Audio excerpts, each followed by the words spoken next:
we're all in it together. Yeah. It's not like this virus only affects certain people. It affects us all in one way or another. And so by coming together, we come out of it stronger. Welcome to the Winning E-commerce Experience Show, where it's all about creating a brand that your customers love so they keep coming back. This show is brought to you by DataCue. Your store experience begins with your homepage.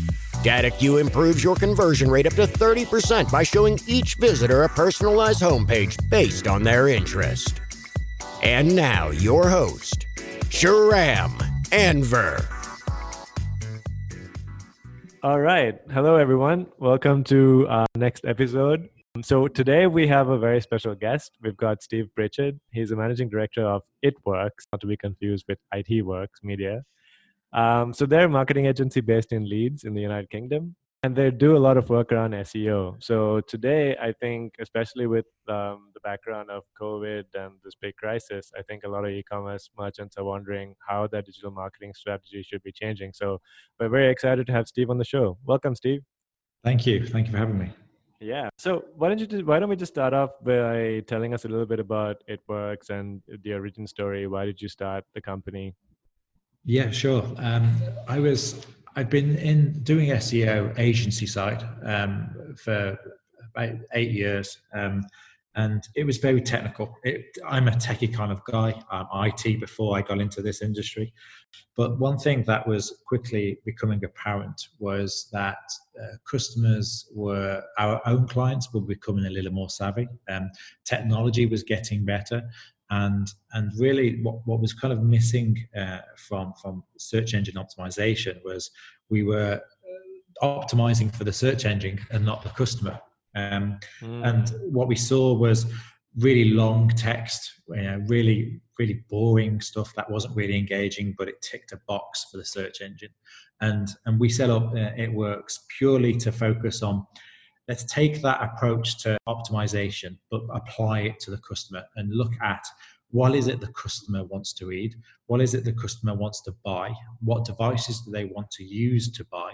And work with our clients on delivering SEO campaigns that tick those boxes, and also conversion rate optimization to help the customer in their purchase journey.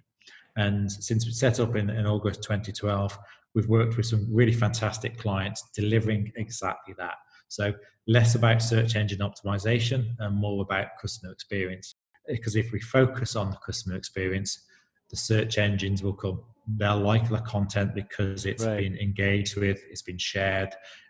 They like the platform because it's easy to navigate. And we tick all the boxes.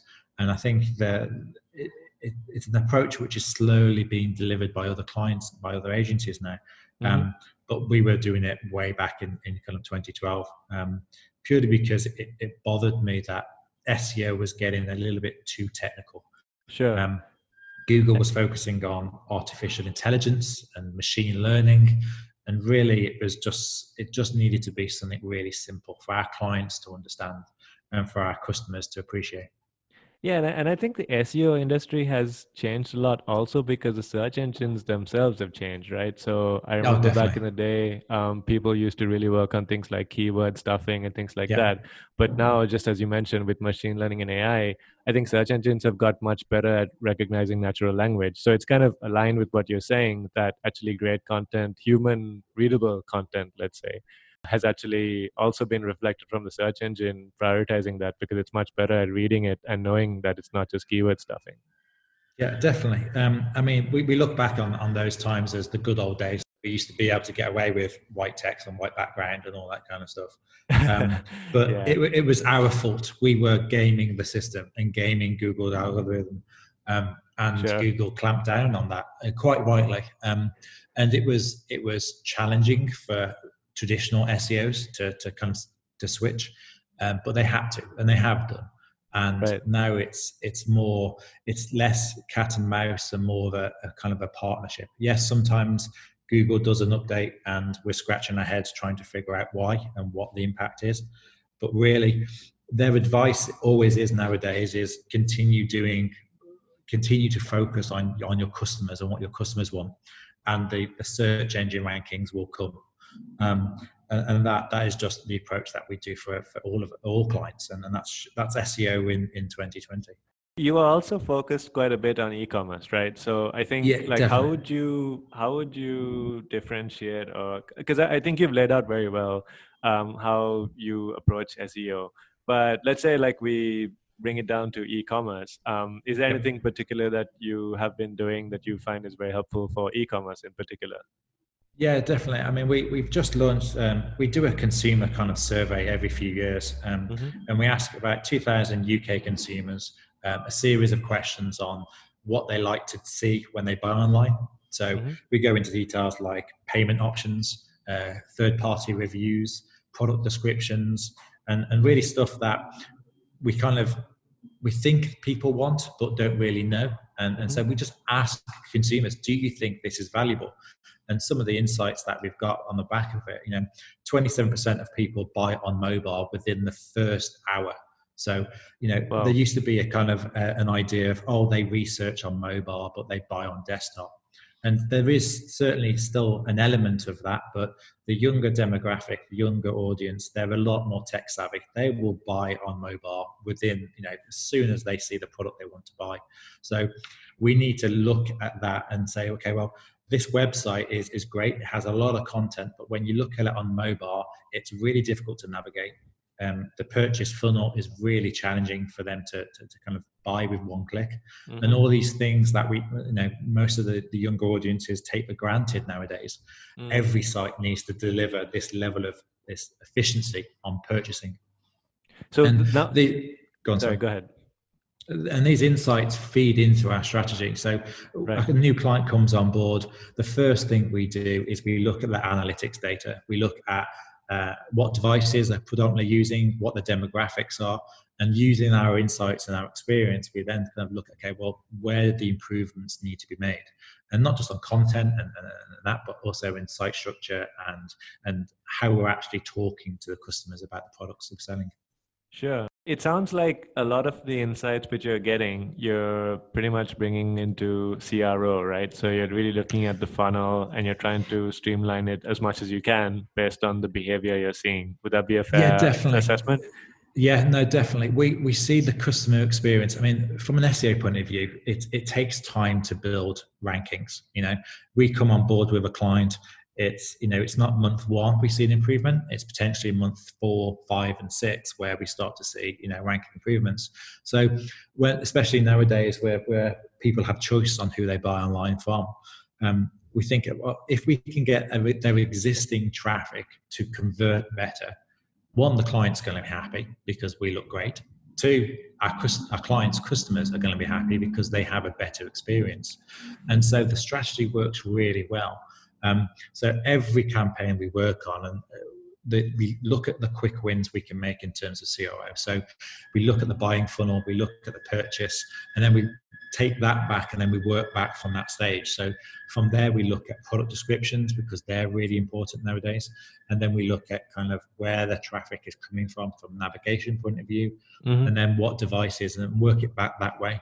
But the benefit of that for our clients and benefit for all clients is that they get increased revenue and then they get increased traffic.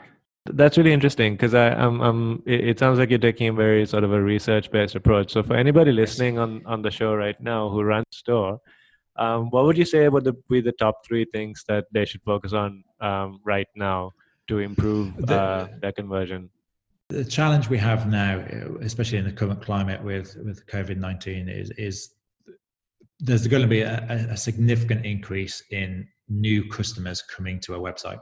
Potentially people who haven't purchased online that often or are not as tech savvy as their existing client base. And we're seeing that from some of our clients where a whole new demographic are coming online to purchase for a variety of products. And so with that, our data is getting skewed a little bit in terms of bounce rates and time on site and funnel. So for us, the kind of the immediate thing that I recommend clients to do is filter that traffic, look at new clients and look at existing customers in a separate kind of funnel in analytics and see, okay, your existing clients, they probably know the website really well. They've probably purchased online a few times. So I wouldn't say ignore them, But if you want to grow and help the kind of the current new client base, I'd look at their data and see if where the kind of the friction points are for them, and see if there's any kind of quick wins you can make to help them improve their experience. And obviously, those new customers will become existing customers over time. So walk us through how maybe a mini process like that could look. So let's say I've run a site and I've got my Google Analytics set up. Yep. I'm assuming I would just say all my returning customers are the ones who know my site. So maybe I filter for only the new ones. And Definitely. so what should I specifically be looking for, and anything that you've seen already that if I see this kind of result, here are the things which I should look at. Is there anything that you can talk us through on that? Yep. So when we apply the filter in analytics, and there's loads of help guides on how to do that. I won't go into the technical details. Yeah. The new customer base, the key elements you're looking at. So you'll have a baseline of information. So your existing client base, their bounce rates will be a certain level, average time on site, and conversion rate. Those are the three core aspects that you need to be looking at. So with your new visitor filters, you then need to look at that and how those figures compare to your baseline. Are they below or above where they need to be on average? And if they are, then you need to filter by device. So is it mobile, tablet, or desktop?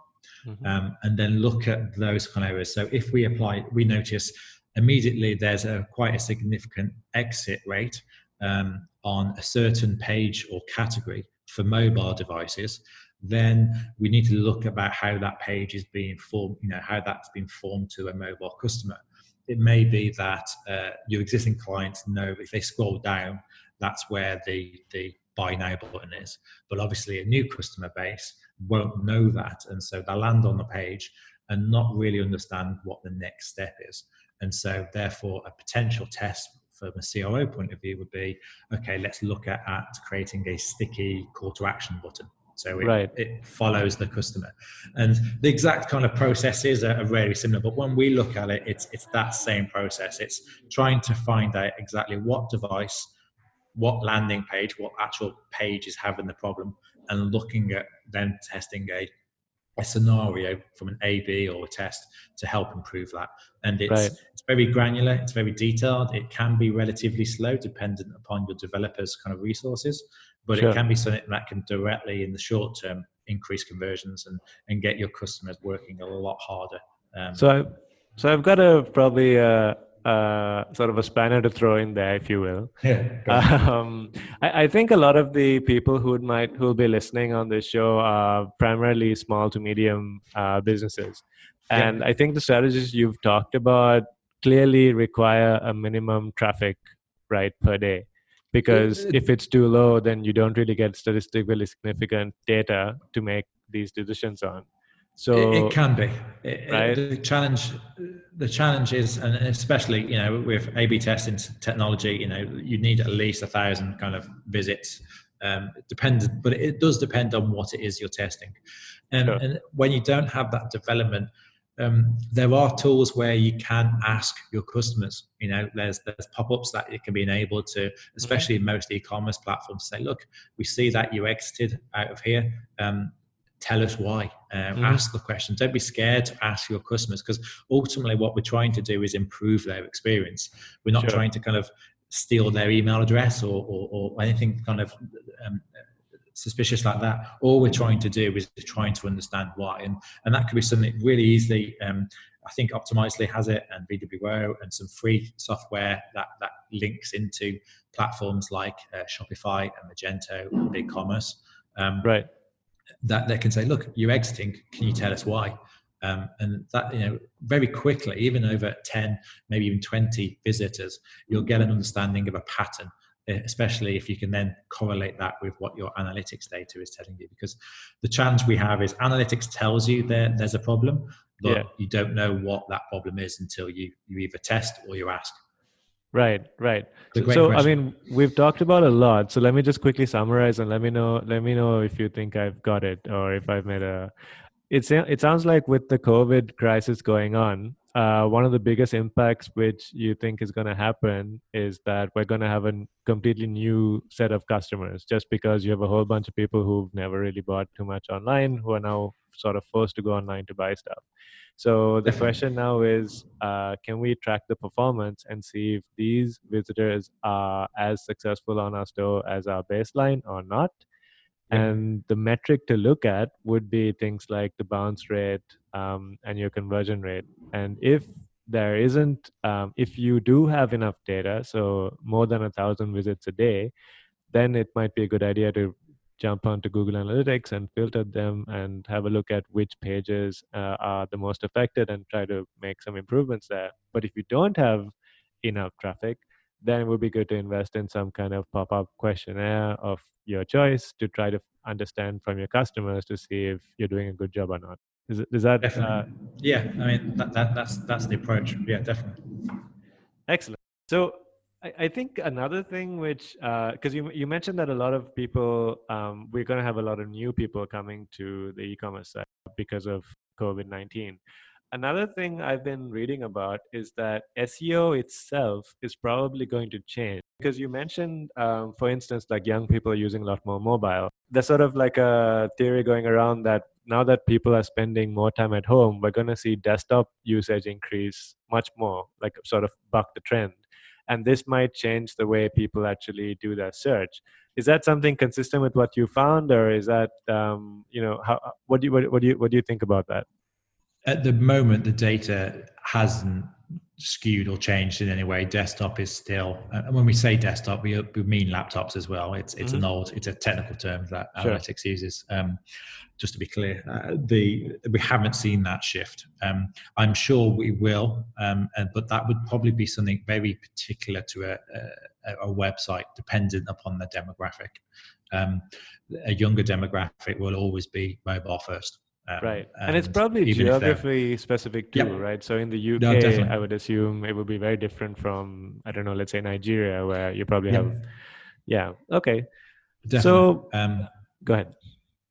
So for us, I'd certainly say at the moment we haven't seen that, but that is something with the lockdown of announced last night in the UK, that potentially keep looking at your data. My recommendation would be to monitor it, not daily, but certainly if you start seeing those trends on a weekly basis. So when we're looking at, now that we've got new customers coming in, and then on the other end, we do expect to see some changes, although, as far as the data concerned, it doesn't seem to have changed too much. I do know that quite a lot of stores who are pure brick and mortar are now trying to go online very quickly, just because there's very little foot traffic. So I know, for instance, Shopify has recently announced they've got a 90-day free trial, as opposed to, I think it was 14 days, if I'm not wrong. So we're going to see a lot more people coming online. So do you have any specific advice to them who probably not as savvy as they'd like to be, and sort of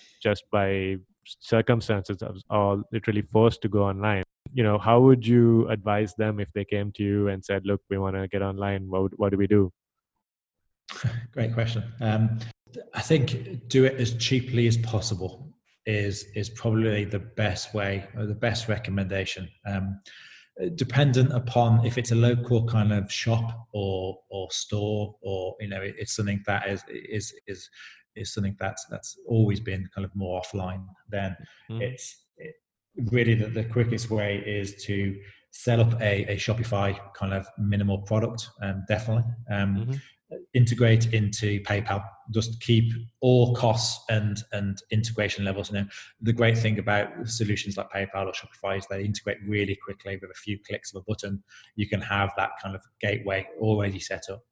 And then from an SEO point of view, it's going to take time to build traffic. So, and I'll be honest with you, the paid search model potentially could be too expensive. Right. The quickest route would be Facebook, would be social.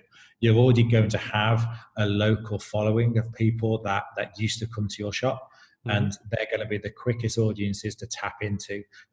So get the Facebook page set up and integrate your shop with that. And that would be the most cost-effective and quickest route to get online in a short time window that we have. I think that's great advice, especially because right now I think every business is worried about cash flow. So I think just as much as you're trying to create a new revenue stream, it does make sense to conserve your cash flow to try to really survive. We've seen that in the UK, there's been really good, at least government support, at least I hope so. And I think in different countries, probably it's different. But I think survival is kind of the name of the game right now, would you say? Definitely. Yeah, definitely. The government, it's unprecedented the amount of support that they provided and announced on Friday. And as a business, it's certainly a testing time for us and our clients. So cash flow is king, and that's something. So there has to be a level of investment, and the free trials that are definitely going to be out there. Use them as quickly and as much as you can. I know Facebook already has a way to get starter vouchers for advertising. So again, there's certainly a lot of opportunities to get online. And there are people out there like ourselves who are willing to offer, some free advice during this time for any kind of people that are out there that need that kind of support. There's lots of communities on LinkedIn already offering kind of, we're there to help you. Finding a few of those good ones that are local to a business would be a real valuable resource to them. Yeah, that's honestly been one of the few, let's say, feel-good stories about this time where everyone's really coming together and trying to help each other out. I think it's a really nice, because this could have gone really badly where everyone just turned on each other. But so far, it looks, at least in the business community, that people are really genuinely looking to help each other out, which is really nice to see. Definitely. I'm a great believer in karma. We're all in it together. Yeah. It's not like this virus is it only affects certain people. It affects us all in one way or another. And so by coming together, we come out of it stronger. Things like this and help and support is out there. It's just, we've got to give us a little bit of time to get stuff going and finding this newer way of doing business. I love it. So now we've talked about sort of like the new entrants of like the brick and mortar stores. What about existing merchants? So people who've already been selling, and I think we could probably broadly segment them into two. So you probably have a minority of them whose products are quite directly aligned with what people are demanding right now in terms of essentials and things like that. And then you have, I think, the vast majority who just aren't, who are selling sort of things which probably are not so much in demand right now. So let's talk about that second segment.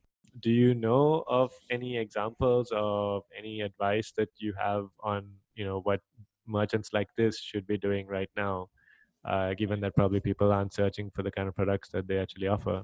Hold on is kind of the only thing that we can suggest. Right. The luxury brand market for the majority of people is pretty flat at the moment. The benefit of SEO, this could be a great opportunity to analyze your traffic. Can the website, with whatever traffic you're currently getting, can the website be converting better? Can you be offering more to your customers? Can you be potentially pivot in one way? One of our old clients, Brewdog, they've just gone from making alcohol to making hand sanitizer. Oh, brilliant! I mean, it's completely. There's opportunities out there that in this current market, there's certainly ways to kind of stay afloat, if you will. But it's a great opportunity to take stock, and obviously cash flow is king. So you don't want to be investing in new technology and new investment unless you've got that budget already kind of allocated. But really, let's focus on trying to get your existing customer base converting better. So when this is all over and traffic does return, your website's going to be working significantly harder than it did previously. Sure. It's the only advice we have, unfortunately. There are certain sectors. I mean, we have a number of travel clients. The benefit of SEO is that it's long term. We're creating content for next year already. Right. Because this year, very similar to the fashion model, this year's trends are kind of last year's work. Because that's just how the market works. So hopefully when places are lifted and people can go on holiday again, our clients will be top position for all of the primary keywords and have a harder working website.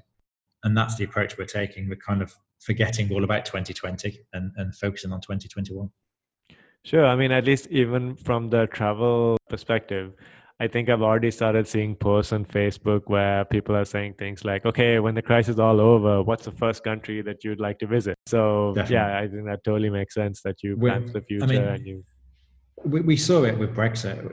As soon as announcement was made and whatever you voted for, it was decided, then the travel market, people started booking their holidays. They were fed up. They wanted to, right, let's just go somewhere and get out of it for a while, or let's just buy the house or buy the big purchase we've been holding off.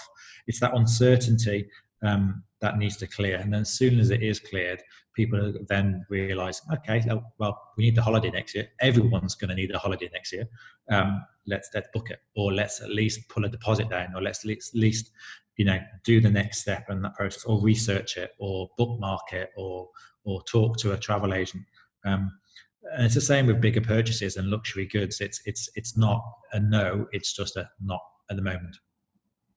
Excellent. Well, this has been a really good conversation, Steve. I think just sort of like the last question I really have for you so far is, from your clients, are there any sort of stories that you've seen or examples of steps that they've taken that you think are worth sharing to any listeners out here to have some hope on things that they can actually do? Yes, we work with a pet supply client, and they've seen unprecedented demand over the last 7 days, and they've taken that time to kind of do the things that we've kind of been holding off for a while. So they focus on conversion rate optimization. The data is massive improvement. We also have a shoes client that hasn't been affected at all by any of this. Wow. People still need shoes, and year-on-year performance is up, traffic is up. And hopefully that will continue. And the real challenge is logistics, is getting these products to, it's great that everything's gone online, but there's still going to need pickers and packers. And so they still need those people to kind of fulfill the orders. And so far, for this particular client, it's business as usual. The challenges are how they can keep that demand, keep up with the demand at the moment.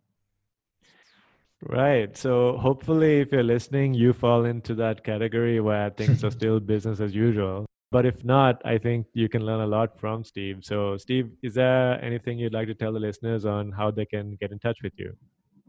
By all means, you can email me directly at steve@itworksagency.com, or go to the website itworks.agency. Anyone that needs any kind of advice or any kind of support, we're here to help.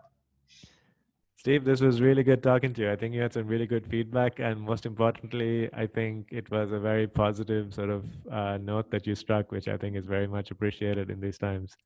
Definitely, hope so. You're still here, which means you definitely enjoyed that conversation. This is a special COVID-19 e-commerce miniseries to help small business merchants out there get prepared. We're doing a lot more of these, so be the first to know whenever there's a new episode. Just follow DataCue, that's DATACUE, on Twitter, Facebook, or LinkedIn. Stay safe out there, everybody. Till next time, this is Sharam.